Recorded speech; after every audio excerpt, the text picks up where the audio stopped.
Welcome to Smells Meaningful, where I, Jamian, as your host and your psychopomp of perfume, help guide you down some fragrance rabbit hole of the moment and hopefully help enhance the meaningfulness of scent in your life. Today we'll dig into Tuberose, from Xochipilli to Fracas and beyond. We'll discuss it as a perfume note, as a plant, as a deity, its cultural significance on multiple continents and in multiple centuries, and how we might fit it into some symbolic systems, as well as how it fits into our day-to-day fragrance wardrobe. So let's dive into Tuberose. And thanks to Irina from the Jungian Tarot group that I participate in for bringing up this topic. She asked at the last session about Tuberose and how I relate to it in terms of archetypes and symbolism and in my fragrance collection. So thanks for the inspiration, Irina. It's been a fun challenge because Tuberose is a plant that is native to Mesoamerica, and so it doesn't have traditional correspondences in the systems that I'm most familiar with, which are European and Eurasian based systems that didn't have access to tuberose in the Americas before the colonial period. So these types of notes that don't correspond to things that people had access to in ancient times in Europe and Asia, we have to kind of work those into these ancient symbolic systems. What I'm talking in code about is, Hellenistic astrology and tarot are the symbolic systems that I work mostly with. And my instinct when Irina asked was to associate it mostly with Venus and Jupiter. And, all fragrances are Venusian. I'll go into that more in a moment. But Jupiter has this quality of bigness and expansiveness, and that is what Tuberose triggers for me. It's not necessarily the association I found doing more research on it. It's mostly more associated with Venus and with the moon, with lunar archetypes, which, wow, once I kind of dug into that makes absolute sense. So I'll be going into a lot of its lunar significations. So the plant is Polyanthes tuberosa in its botanical classification.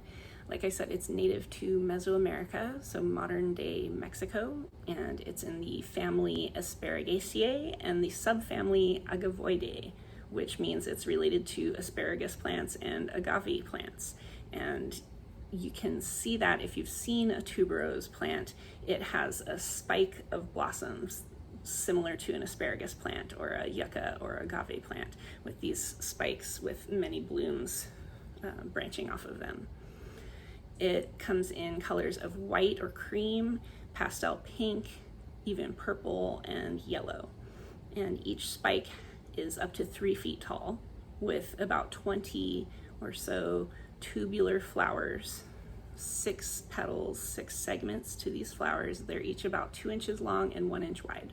In aromatherapy, it is used as an absolute. So again, that means that the flowers are extracted in a solvent, and then the solvent is evaporated until you just basically have the gunk that was the good stuff from the flowers, and then you re-dissolve that in alcohol or oil or some other thing to dilute it and make it more usable for aromatherapy or medicine or perfumery or cosmetics or whatever you're doing with it. The tuberose plant is also edible, which is really interesting to me. I would love to try it. I saw some pictures of it used in kind of stir fries or soups or sauces. It's often used that way in Indonesia, China, and Taiwan. They eat the flowers as a vegetable, and it's sold kind of asparagus style in these bunches of stems, and it's often eaten before the flowers open. So it really does look a lot like asparagus. I'd love to try that.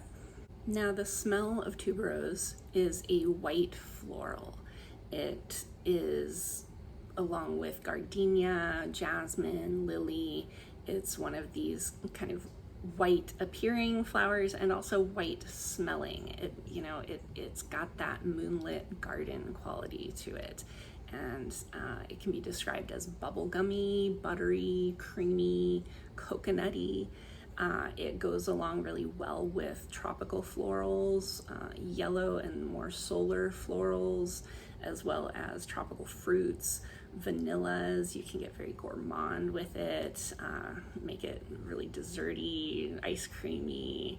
It can also go along with earthy notes like patchouli, and get something a little deeper, something ambery, some resins and woods in there. It's a very versatile note, and so we'll be talking about how the symbolism and the energy and the emotional qualities of it, when you use it or when you crave it or when you reach for it, they can all be shifted, of course, by the composition of different types of tuberose fragrances. And we'll of course be talking about some classical and some new release examples of tuberose fragrances like Fracas, Carnal Flower, Madona's Truth or Dare, newer ones like Armani's My Way, and Maison Margiela replicas Chasing Sunsets, as well as some favorites from my own collection.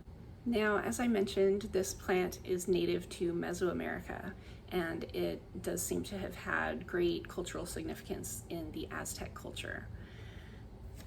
The Nahuatl name for this plant is Omixochitl, or bone flower. And this plant itself, as many things in that type of culture, is considered a being or a deity itself. It's an animistic culture that really personifies the plants and animals as kind of spirits or beings or deities that engage with humanity on a spiritual level. So it itself is kind of a deity or spiritual being, but there's also another deity that kind of governs all of the delicious, fragrant plants and flowers. And that deity is named Xochipilli. So it's fascinating the different layers of significance that this plant has in that culture, and we don't know a lot about it because it has not been documented. Now, there is reference to the tuberose plant being used in protective rituals in Aztec culture, as well as to flavor or maybe add spiritual enhancement to the cacao drinks that they produced. Now, in Spanish, the tuberose plant is known as Amiga de Noche, and I don't know why it's not de la noche. That would seem more grammatically correct to me, but I am not a native Spanish speaker. I speak very little, but that is what my research indicated, is that it is known as Amiga de Noche. And skipping forward to its use in Europe after the colonial period, Louis XIV, being a very decadent and ostentatious and someone who is going to go big or go home, he brought 10,000 tuberose bulbs to Versailles in the late 1600s to perfume the gardens and to use and collect for perfumery for the court. We also have Marie Antoinette, who had commissioned a perfume called Sillage de la Reina, or Parfum de Trianon, and it was produced with a combination of tuberose, orange blossom, sandalwood, jasmine, iris, and cedar. And that sounds amazing. I would love to smell that. Marie Antoinette, I'm sure, had great taste, as well as her other interesting historical qualities. Now, in Victorian England, tuberose was associated with funerals. And there's a lot of history of very fragrant flowers throughout, all different historical periods and locations. Very fragrant products being associated with funerals to cover up the smell of the dead. And, this is suspected to have had something to do with a decline in the popularity of tuberose around or after that period, because, people don't want to wear a perfume that smells like funerals. And I feel a little bit of that with lily in more modern times. Lilies to me smell kind of like funerals or like church in a way that I don't necessarily want to wear. But also in Victorian England, there was the language of flowers, or floriography. And in those types of references, we see tuberose referred to as being associated with dangerous pleasures and lust and passion. And proper young ladies were discouraged from being exposed to tuberose fragrance, even growing in the gardens, at the risk that they might awaken their erotic desires, which would be a terrible no-no. It is also used in India in rituals regarding weddings and important transitions. And I think transitions is a really interesting keyword that also relates to its lunar associations that we'll explore more later. So to just kind of review this collection of associations throughout history, we've got the indigenous associations with protective rituals. We've got passion, sensuality, lust, dangerous pleasures. In more contemporary times, I've also seen it associated with more psychic, intuitive, liminal work, work with the subconscious, and those are all also very lunar associations. We've also got associations with magnetism and emotion, and I feel like magnetism is a really interesting concept for kind of bridging this gap between like the passionate, lusty, sensual, emotional side and the psychic, intuitive, liminal, subconscious work side. You think of magnetism, you think of modern concepts like the law of attraction, and regardless of whether you kind of buy into that or not, certain fragrances are just magnetizing. They just make you want to get closer and smell them more deeply, and they kind of awaken desires, whether that's spiritual desires or physical desires. And so I really like that idea of magnetism for tuberose. I definitely get that impression from a lot of the best tuberose perfumes.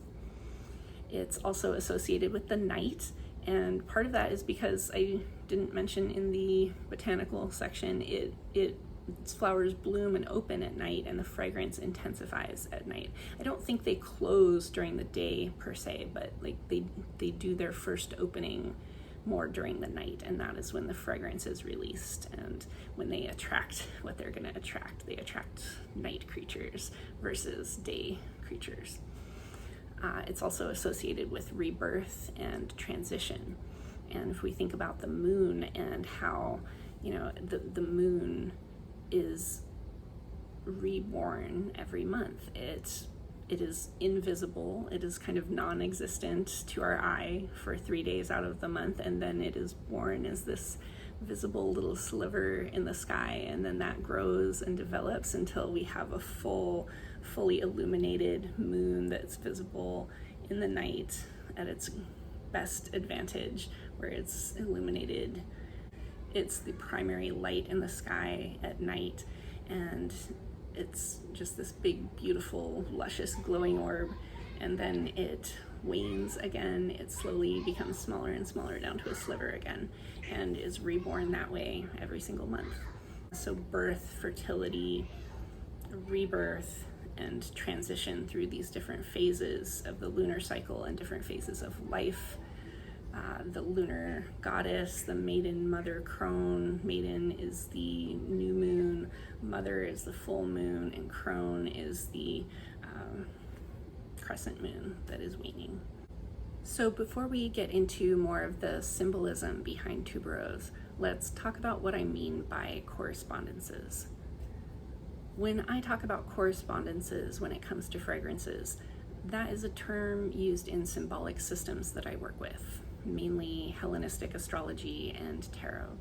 And these systems describe the similarities and differences in all different facets of our experience and groups them into different cosmic forces that are governing everything. And they associate these forces with celestial bodies like the planets and the sun and the moon, constellations, all of that. So everything you experience can be thought of in terms of correspondence to these forces and celestial bodies. That includes plants, foods, materials, colors, temperatures, emotions, and all of those facets of experience relate to fragrance as well. These correspondences derive from things like the 4 elements, the turning points of the seasons, constellations that are rising in the same plane as the sun and moon, and the sun going through each of those constellations in different months of the year, which is, of course, the zodiac system of astrology. So in this way, you can say that a certain fragrance might have a Venusian energy or a correspondence with the planet Venus, and by extension, the signs of Taurus or Libra, which are ruled by Venus, and also association with a tarot card, the Empress, which also corresponds to Venus. Now, Venus rules all perfumes and all pleasurable sensual experiences and cosmetics, adornments. So all perfume is Venusian. But when I talk about a perfume being Venusian, it's going to mean that it goes beyond that. It has particular notes or materials or elements or themes that are Venusian on their own, beyond just being perfume. And that definitely applies to tuberose. Tuberose having this intoxicating, enveloping, euphoric type of scent that just makes you want more of it. It makes you want to get close to it, but it's also kind of all around you. It just heightens your senses. It's just like pleasure incarnate in a way, and that's so Venusian. Now, it's also obviously very lunar because it blooms at night, it intensifies at night. It's white in color, which is a lunar color. You look up at the moon and it is this creamy white color. And it's also a tuberous plant. I was going to mention, going over the botanical name for it, it's tuberosa. So it's not tube rose, it's tuberosa. Tuberosa means a tuber, the massive roots under the ground where it stores energy. And that's a very lunar concept. Something that is full, like the full moon, that is in the dark underground, which is a lunar theme, things that are dark, not accessible to the daylight. And the nourishment that it holds is very lunar. Lunar is associated with the feminine nourishment that is provided to infants, breast milk, breastfeeding. So anything that involves storing or dispensing nourishment is very lunar. And its flowers are semi-succulent and also kind of waxy, which are also lunar themes. The moon is associated with the element of water. The moon rules the sign of Cancer. It's the cardinal water sign. It's kind of like the coming forth of the water element.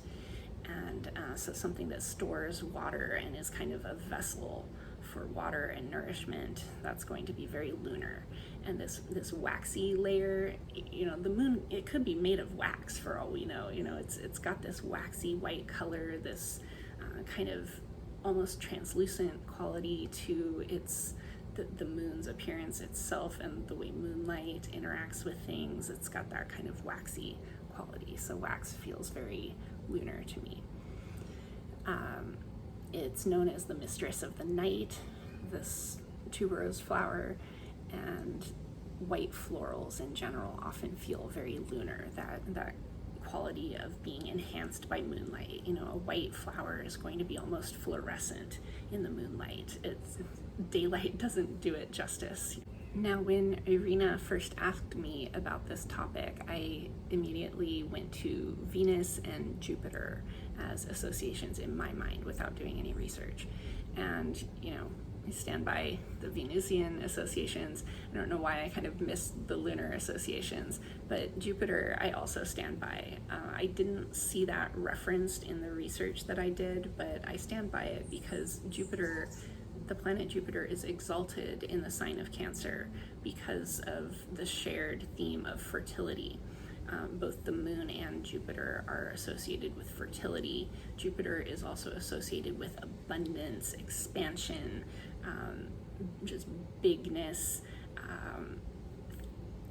the way Tuberose just kind of fills the air, it just feels expansive and big and amazing, and all these superlatives are very Jupiterian, and I just really get that feeling from Tuberose.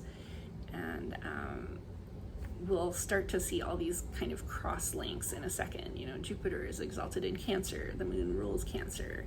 The moon is exalted in Taurus, which is Venus's sign, and Venus is exalted in Jupiter's sign of Pisces, which is also a water sign. And so this is why I love these systems, because of all these cross connections.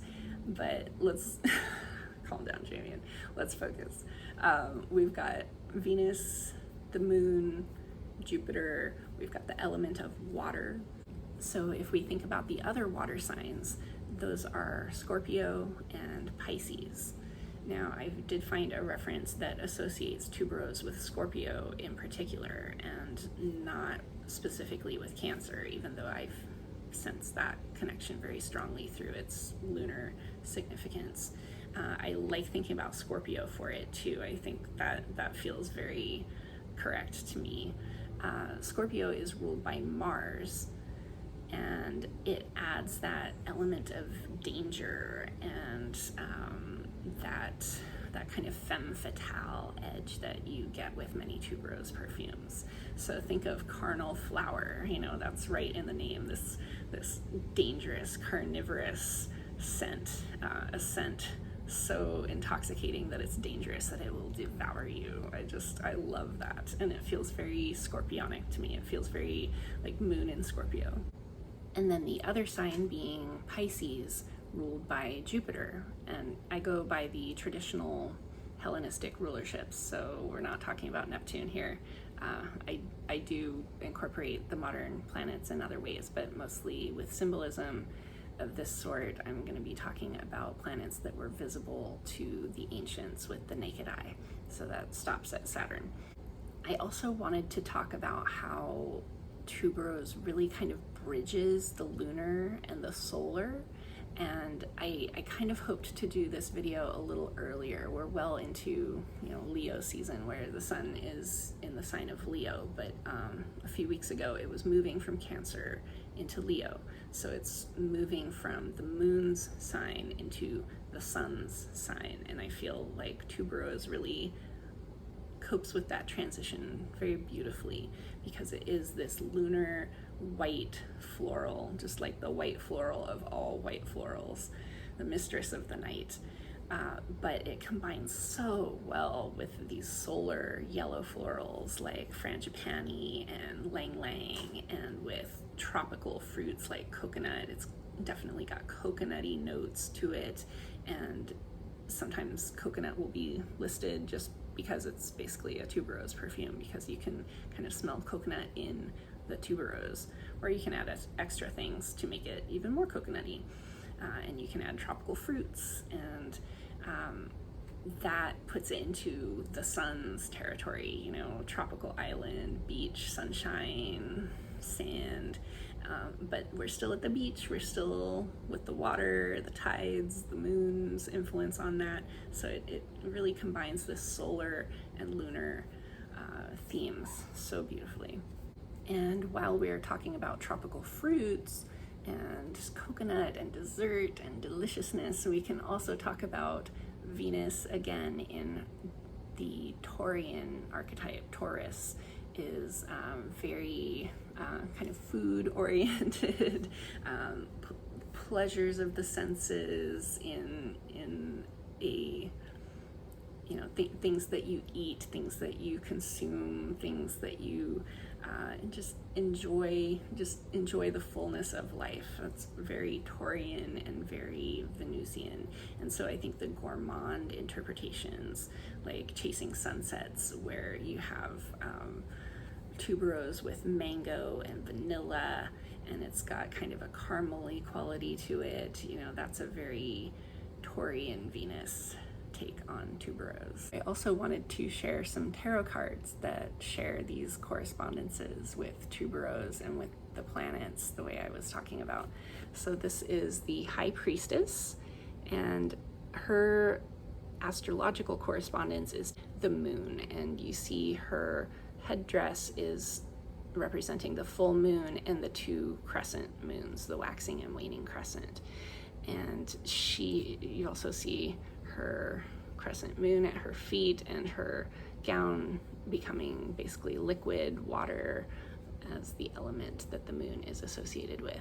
And she represents hidden knowledge and mystery, the divine dark feminine, and is, I think, a beautiful association with those lunar qualities of Tuberose. And here is the High Priestess, or I guess just the Priestess, in the Thoth deck, with also a lot of crescent symbolism. We also see in her lap the bow of Diana, the huntress, who is also a goddess of the moon. And just a beautiful card where you see all these beams kind of radiating like the fabric of the universe. Really fascinating. I also pulled out the moon card from the Botanica tarot, and this is not Tuberose. There's no Tuberose in that deck. I wish there was. It would probably be this if there was a runner-up, but I brought this out because because I mentioned it in my last video. I mentioned this card, but I hadn't pulled it out, so I wanted to show it to you guys. But also to emphasize that things don't have to be exactly one-to-one. Maybe you wear your Tuberose perfume and you pull out this card and meditate on it. This is the Queen of the Night blossom. And set your notifications, because there will be a part 2 of Tuberose fragrances where I do talk more about Queen of the Night, since there is a Queen of the Night fragrance that I have sampled since preparing this episode. It's a cactus that blooms only for one night, and then it fades. And that is, I think it's a beautiful representation for the moon, and I think it really ties in with these Tuberose themes that I've been talking about. Now, I pulled out the Death card from the Thoth tarot, which is, God, this is such a badass card, and represents Scorpio. I love this structure here, thinking about Tuberose with these kind of buds coming off of it. I think I never would have seen it that way before studying Tuberose more, and I love just making these kinds of connections and enhancing the meaning. Now I have more meaning to that card because of this research that I've done. I also pulled out the Lust card from the Thoth tarot, which is the counterpart to the card that is called Strength in most other decks, particularly the Rider-Waite-Smith. And this card, either Lust or Strength from the other decks, is associated with the sign of Leo. And Leo is ruled by the sun. And we talked about the solar significances of Tuberose in other combinations with those yellow florals and just the brightness, the tropical qualities, and its association with passion and desire and things like that. I also pulled out the Empress for, this is associated with Venus. You see her symbol right on the card. This is the Rider-Waite-Smith deck version. And you see the Empress reclining on her cushions, her leisure. She's enjoying all the pleasures of life. Now, what about the use of Tuberose in actual modern perfumes? The most iconic example is Fracas from Robert Piguet in 1948. And this perfume, it's very Tuberose forward, but it's got a ton of other notes in it, as many perfumes from that era did. It's hard to kind of pick out individual notes besides just the Tuberose and then this beautiful supporting composition. It's big, it's loud, it's confident. The word in English is pronounced fracas or fracas. It's not a word people really use very much, but it means like a loud disturbance. And it's got that very Jupiterian quality of bigness, loudness, expansiveness, confidence, and that Venusian quality of being intoxicating, intriguing, dynamic, magnetic. And of course, these lunar qualities, but this is not a quiet garden in the dark. This is a loud, bodacious garden. Now, the next one I do have a sample of, which is Carnal Flower by Frederic Malle in 2005. And this one is really unique because it has this eucalyptus note, which adds a mentholy, kind of camphory, minty. I mean, we know what eucalyptus smells like, but that's just a very interesting combination with the white floral. It's also got a melon note, so it's very watery. So this is a cool, very watery, not as in like watered down, but like the element of water, the coolness.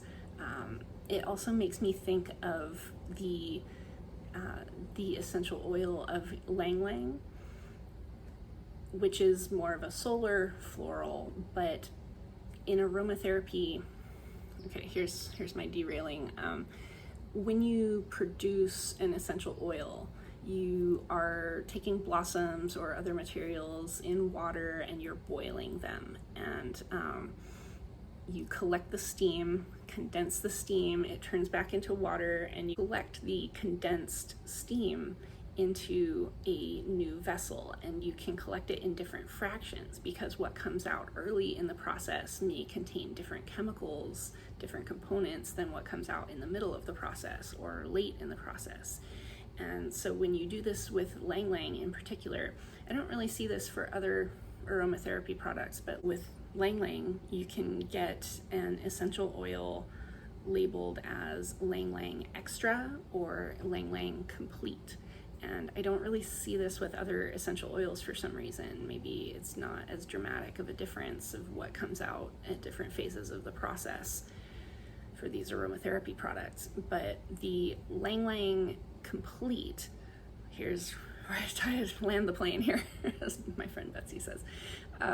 It has this mentholy quality. When you combine all the fractions of the process, it has this mintiness to it, and that product is actually more effective for treating things like depression. It is more emotionally active, versus Lang Lang Extra is, I believe, just the later fractions. So it's what comes out later in the distilling process, and they kind of throw out the early fractions. And that is more the kind of purely floral. It's kind of the more nice smelling. I mean, I think Lang Lang Extra or Lang Lang Complete smells amazing too, but it's not as purely floral. So anyway, Carnal Flower makes me think of Lang Lang Complete. That's the circle I was trying to connect.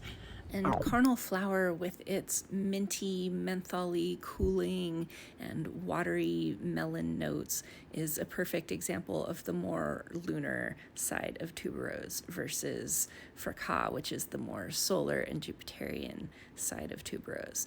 But Carnal Flower also has this darkness and danger, which is also part of the lunar side. The things that can hurt us come at us in the dark, Next on my list is Madonna's Truth or Dare. And from what I've heard, the story behind this... I'm sorry about the dogs. They aren't going to stop, I don't think. Next on my list is Madonna's Truth or Dare. And from what I've heard, the story behind that fragrance is that Madonna's mother used Fracas, and that was the origin of Madonna's love for the tuberose note. And she was inspired by that to make that the centerpiece of her perfume into Truth or Dare. I haven't smelled Truth or Dare myself, unfortunately. I would love to, but looking at the notes list, it appears to be more of a lunar take on tuberose, with these pure white florals, these classical kind of moonlit garden, gardenia, jasmine, lily, and these kind of earthier base notes. And the concept of Truth or Dare, there's an intention behind this perfume, and, Truth or Dare is a game we play at night, right? When we're probably intoxicated and, doing something reckless that would not be proper during the light of day. And also on my list is one of my favorites in my collection, which is Prada's Femme. It's got a beautiful embossed texture on the back with the logo, gold reflective, and that gold color really, signifies its solar qualities. This is definitely more of a solar take on tuberose. It's got frangipani and beeswax. I love the beeswax note in this.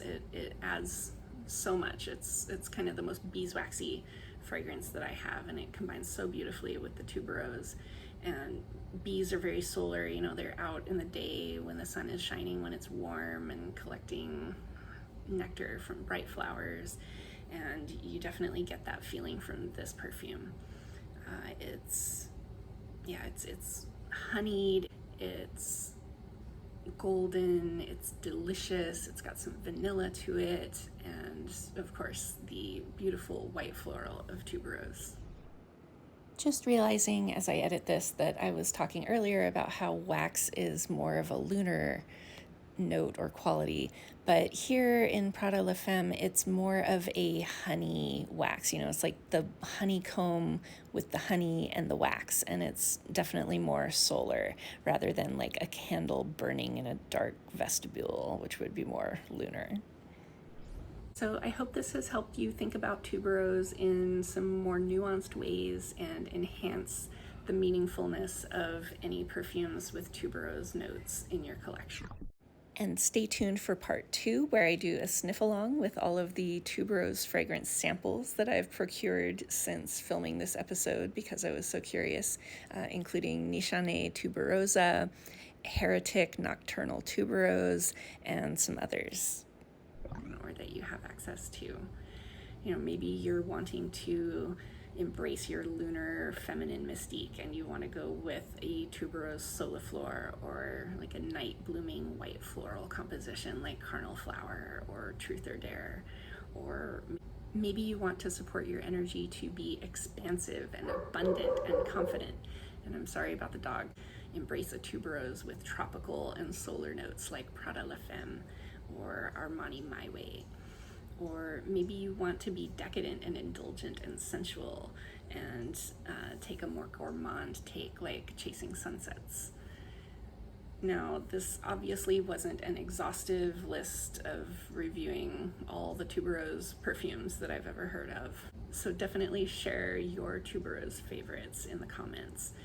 I want to hear what energies they tap into for you and what unique takes on a composition with tuberose, or what facets of a tuberose soliflor shine for you in your collection or that you've tried. And I hope whatever fragrances you have access to become even more meaningful to you by understanding more about its cultural context and the symbolism behind it. And I will see you soon for more fragrance deep dives.